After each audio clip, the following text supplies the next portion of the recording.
ये कहानी शुरू होती है सन 1961 से फिलाडेल्फिया। इस शहर में एक बच्चे का जन्म होता है और इस बच्चे का नाम होता है एलाइजा प्राइस। जब ये बच्चा पैदा होता है तो ये बहुत ज्यादा रो रहा होता है और जब वहाँ पर डॉक्टर को बुलाया जाता है तो डॉक्टर उसकी मॉम से पूछता है, क्या आपने सिगरेट था? वो कहती नहीं। और जब डॉक्टर उसकी ध्यान से जांच करता है तो उसे पता चलता है कि इस बच्चे को एक बीमारी है और इस बीमारी का नाम है ऑस्टियोजेनेसिस इम्परफेक्टा।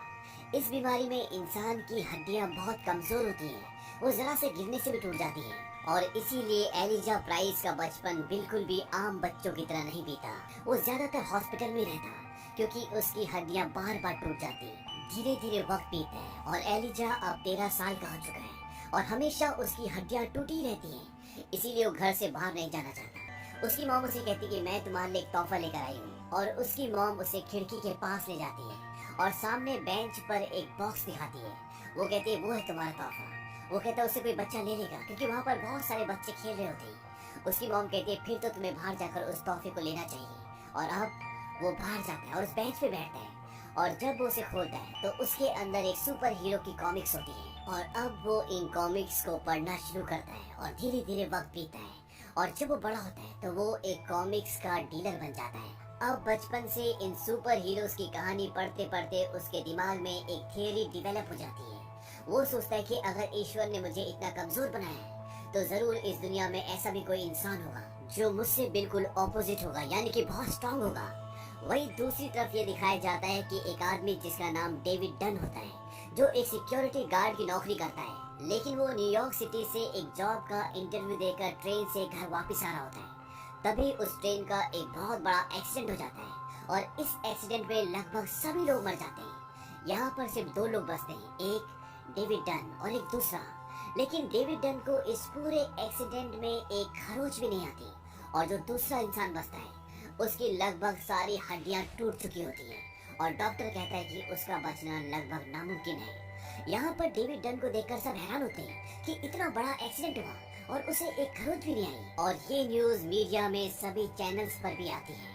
डेविड डन की एक बीवी और एक बच्चा भी होता है और वो अपने बीवी बच्चों के साथ फिलाडेल्फिया में रहता है। उसकी बीवी बच्चे उसे देखकर खुश होते हैं क्योंकि वो बच गया है, लेकिन डेविड कहीं न कहीं परेशान है। एक तो उसे वो जॉब नहीं मिली जिसके लिए वो न्यूयॉर्क गया था और दूसरा वो इस बात से हैरान भी होता है कि उसे कुछ भी नहीं हुआ, उसे अपने बारे में कुछ पता नहीं होता। अब इस ट्रेन दुर्घटना में 131 पैसेंजर्स की मौत हुई होती है और उन सब की आत्मा की शांति के लिए चर्च में सब प्रेयर करने जाते हैं और वहाँ पर डेविड भी जाता है। और जब वो वापस आता है तो वो देखता है कि उसकी गाड़ी के फ्रंट ग्लास पर एक एनवेलप होता है और उस एनवेलप पे एड्रेस होता है एलाइजास आर्ट गैलरी लिमिटेड एडिशन।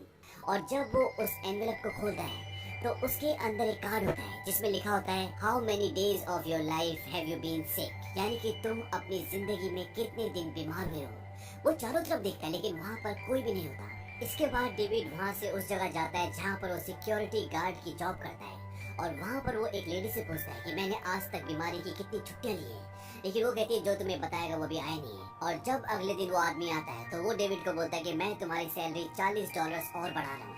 अपनी बात रखने का अच्छा तरीका है, तुमने पिछले 5 दिनों में एक भी बीमारी की छुट्टी नहीं ली है। इसके बाद डेविड अपने घर जाता है और वो अपनी पत्नी से पूछता है कि मैं आखिरी बार बीमार कब हुआ था। उसकी पत्नी कहती है मुझे याद नहीं है। डेविड कहता है कि हम पिछले 3 सालों से इस घर में हैं और पिछले 3 सालों में मुझे याद नहीं कि मैं कभी भी बीमार हुआ था। वो अपनी पत्नी से बोलता है तुम्हें याद है क्या पिछले घर में या डेविड के होने के बाद या उससे पहले मैं कभी बीमार हुआ था? उसकी पत्नी कहती नहीं, मुझे कुछ भी याद नहीं है। डेविड कहता है तुम्हें अजीब नहीं लगता, ना कभी मुझे सर दर्द होता है ना जुकाम ना कभी बुखार, क्या तुम्हें कुछ भी याद नहीं है? उसकी पत्नी कहती है नहीं, शायद हम बहुत थके हुए हैं इसलिए हमें कुछ याद नहीं आ रहा।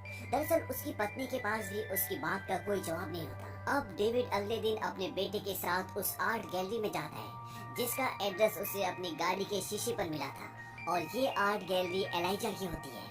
ये वही इंसान होता है जिसे ऑस्टियोजेनेसिस इम्परफेक्टा नाम की बीमारी होती है जिसमें हड्डियां बहुत जल्दी टूट जाती हैं। अब एलाइजा डेविड से पूछता है कि तुम्हें कितने % यकीन है कि तुम कभी भी बीमार नहीं हुए? वो कहता है 75%। एलाइजा बोलता है कि ये है कमी नंबर 1। वो कहता है क्या तुम कभी इंजर्ड नहीं हुए? तभी उसका बेटा बोलता है कि डैड एक बार इंजर्ड हुए थे। एलाइजा पूछता है क्या सच है? डेविड बोलता है कि हाँ, जब मैं कॉलेज में था तो मेरा एक कार एक्सीडेंट हुआ था और उसके बाद हमेशा के लिए मेरा फुटबॉल खेलना छूट गया।